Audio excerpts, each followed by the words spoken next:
On va faire un tirage sentimental avec les anges de la romance. Allez, quelles sont les énergies générales?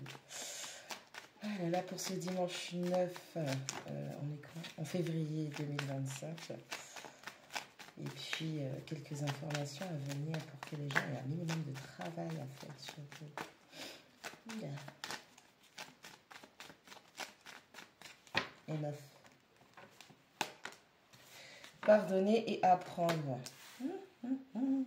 Il va falloir relâcher, libérer, guérir de votre passé.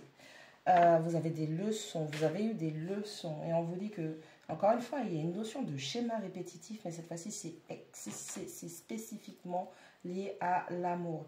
Et on vous dit que vous allez devoir apprendre, vous allez devoir pardonner, vous pardonner des erreurs que vous avez commises dans votre passé pour que vous puissiez être dans l'instant présent.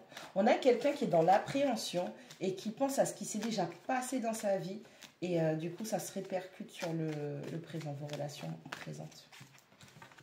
Il va falloir lâcher ça, un sentiment romantique.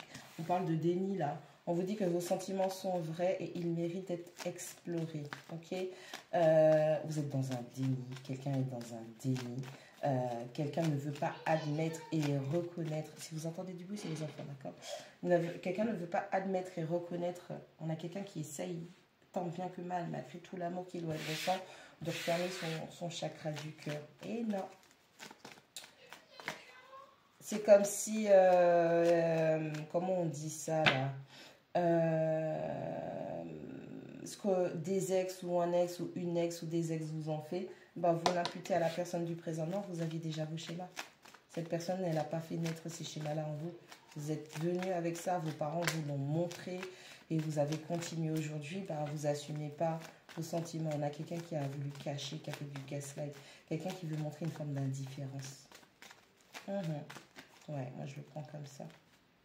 On a quelqu'un qui veut faire semblant que ça ne touche pas. Ça peut être... Oh là là, ça peut être le bon. Vous avez déjà rencontré le partenaire romantique que vous recherchez. Il y a une notion de chercher l'amour. Il y a une notion d'être désespérément à la recherche de l'amour. On a quelqu'un qui papillonne, mais vous l'avez déjà rencontré. Vous êtes juste dans le déni. Vous rejetez en bloc ce que vous ressentez pour cette personne. Okay. Ouvrez-vous à cet amour, à ces sentiments que vous ressentez, que cette personne vous procure. Encore une fois, il y a quelqu'un qui a peur d'être dans la répétition de ces schémas. Et donc, du coup, on a du rejet. On a quelqu'un qui fuit un lien, une relation. Laissez vos amis vous aider. Si vous n'avez pas des amis sains, qui donnent de bons conseils, qui ont un esprit analytique, parce que c'est des gens qui font de la projection parce qu'ils ont vécu des choses. Alors, je dis ça part d'un bon sentiment dans le sens où je reste toujours positive. Ça part d'un bon sentiment parce que ces personnes-là vous aiment et ne veulent pas que vous souffriez. Mais s'il y a de la projection, c'est-à-dire que les gens ont vécu des choses négatives et qu'elles ne sont pas capables de neutralité pour analyser concrètement cette situation, fiez-vous plutôt à vos anges gardiens. Ok, méditez, jeûnez, la réponse viendra à vous, on va vous aiguiller sur le bon chemin. Par contre, si vous avez des amis qui sont neutres et qui ne... Pas qui ne prennent pas position, parce que c'est vos amis, ils vont prendre position forcément, c'est le cœur qui parle, mais qu'ils arrivent à séparer le bon grain de l'ivraie, eh bien, on vous dit que vos amis vont vous aider à être dans l'acceptation de ce que vous ressentez. Ok ? Il n'y a pas de honte à aimer, à ressentir des choses fortes pour quelqu'un. Par contre, vous devez travailler ce désir, cette passion, cette obsession potentiellement. Engagement. On a quelqu'un qui vous veut, ou vous voulez quelqu'un. On vous dit que votre vie sentimentale va ascensionner vers un plus grand niveau d'engagement. On parle d'officialisation, on parle de fiançailles, on parle de mariage, on parle d'établissement, on parle d'emménager ensemble. En tout cas, ce qui va concrétiser les choses dans la matière. Okay. Le problème, c'est le blocage à ce que vous ressentez. Okay. On a quelqu'un qui vous veut, on a quelqu'un qui doit juste faire face aux désirs de son cœur. Parce qu'il y a les désirs de la terre, il y a des désirs spirituels et il y a les désirs du cœur. Donc il va falloir trouver un juste milieu avec tout ça pour que toutes ces planètes-là puissent vivre en harmonie et créer un système solaire qui travaille en cohésion. Ok ? être dans la co-création avec soi-même. Allez, on parle des red flags. On ne vous a pas dit... Alors oui, nous sommes tous des red flags sur pattes de base, puisqu'on a tous des schémas différents, nos parents, nos grands-parents, enfin bref. Et en fait, les red flags, c'est les signes vous alertent, ok? Il y a des synchronicités, il y a des signes qui vous montrent c'est votre personne, c'est pas votre personne, cette personne arrive, cette personne revient, il faut se séparer, il faut rester, il faut travailler, il faut prendre des engagements, blablabli, blablabla. Vous avez des synchronicités, peut-être des heures miroirs à répétition. Vous avez peut-être le nom de cette personne qui pop-up de nulle part.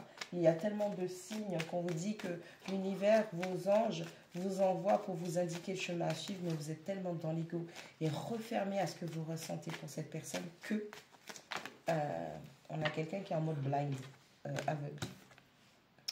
La retraite. Non, je sens qu'il y a une ligne de mille qui se prépare. Il est temps de se déconnecter et de s'isoler du monde. On parle de temps de solitude pour pouvoir faire face à tout ça. Et après, vous allez être en solitude avec votre autre. Et on vous demande d'avoir confiance dans cette situation. Vraiment, ok? Donc, il y a vraiment quelque chose de magnifique qui se prépare en coulisses. Mais laissez le timing divin agir, ok? Peut-être que vous n'êtes pas totalement prête. Peut-être que cette personne n'est pas totalement prête.